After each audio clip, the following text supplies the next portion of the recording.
Okay, in this lesson, I'm going to show you probably the most common chord progression on the guitar for pop music, worship music, folk, and everything, especially with a capo.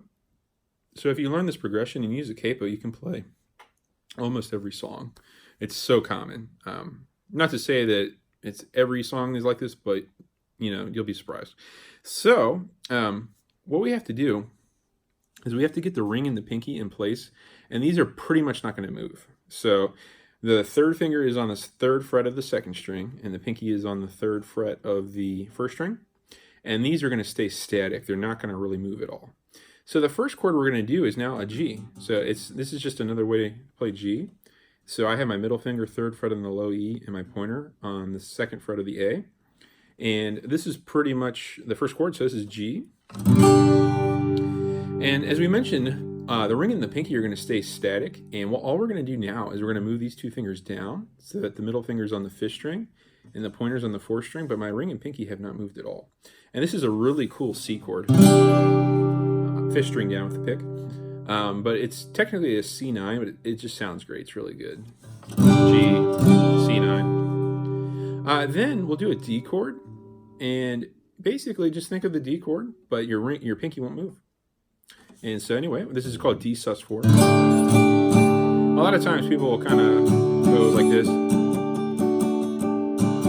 Well, they'll kind of play around with lifting the pinky, putting it back on to go between D and D sus.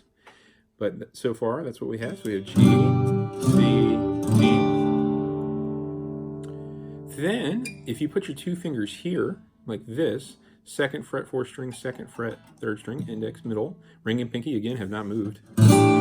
That's an A sus chord. Yeah. And then if we move them here, fifth and fourth string, same two fingers, we get an E minor. So again, we have G, C9, D sus, A sus, E minor. And there are so many songs that use this kind of chord progression.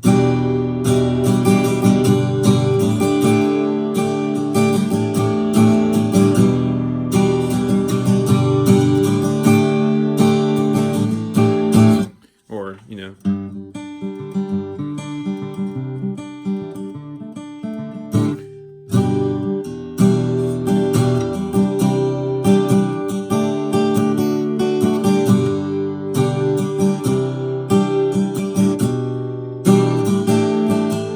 you just mess around, it sounds like every pop guitar song. It's pretty cool.